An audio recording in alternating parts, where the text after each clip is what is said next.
Hello to family, Ram Ram, Radhe Radhe. मैं किरण यादव आप लोग के बीच एक अवधि लोकगीत लावा भुजाई गीत लेके आई हूँ। अभी तो लगन बंद है, फिर चालू होने वाली है। 14 तारीख के बाद फिर शादी ब्याह चालू हो जाएगा। तो लावा भूजते समय मैं ये गीत गाने जा रही हूँ और प्लीज़ आप लोग शुरू से लास्ट तक सुनिएगा और अपना प्यार आशीर्वाद बनाए रखिएगा।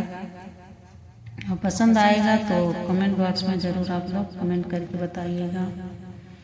मोरी ननद के लमहर यार लावा भोजा करे, मोरी ननद के लमहर यार लावा भोजा करे, छोटी ननद के लमहर यार लावा भोजा करे, उनके भैया रंगीला यार भरवा झोंका करे, उनके भैया रंगीला यार भरवा झोंका करे, मोरी ननद के लमहर यार लउआ भोजा करे, मोरी ननद के लमहर यार भरवा झोंका करे।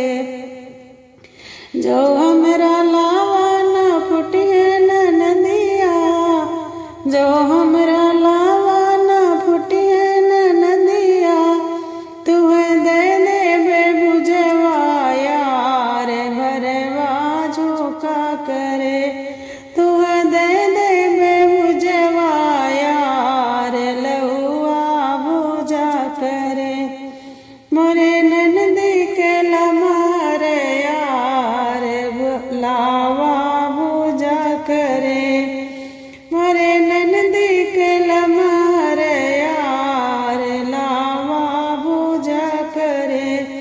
जो हमरा लउआ ना फुटिए ननदिया, जो हमरा लउआ ना फुटिए ननदिया, दे देबे धोबिया यार भरवा झोंका करे, ननदी दे देबे धोबिया यार भरवा झोंका करे, मोरे ननदी के लमहर यार लउआ भोजा करे, छोटी ननदी के लमहर यार लउआ भोजा करे।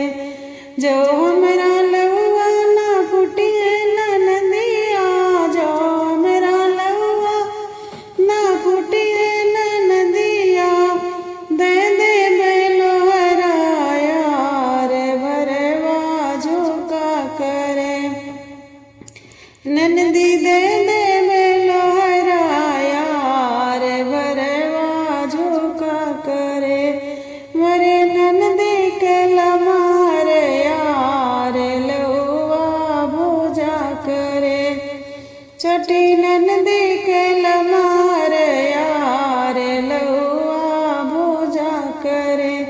जो हमरा लउआ ना फुटिए ननदिया, जो हमरा लउआ ना फुटिए ननदिया, दे देबे पंडित यार लउआ भोजा करो, दे देबे पंडित यार भरवा झोंका करे, मोरे ननद के लमहर यार लउआ भोजा करे, उनके भैया रंगीला यार भरवा झोंका करे, उनके भैया रंगीला यार भरवा झोंका करे, मोरे ननद के लमहर यार लउआ भोजा करे, छोटी ननद के लमहर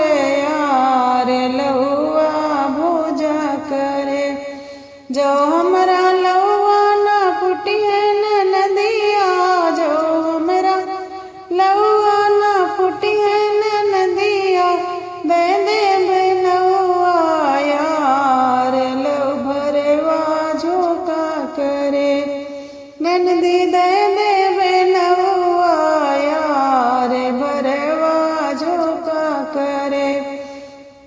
मोरे नंदी कल मारया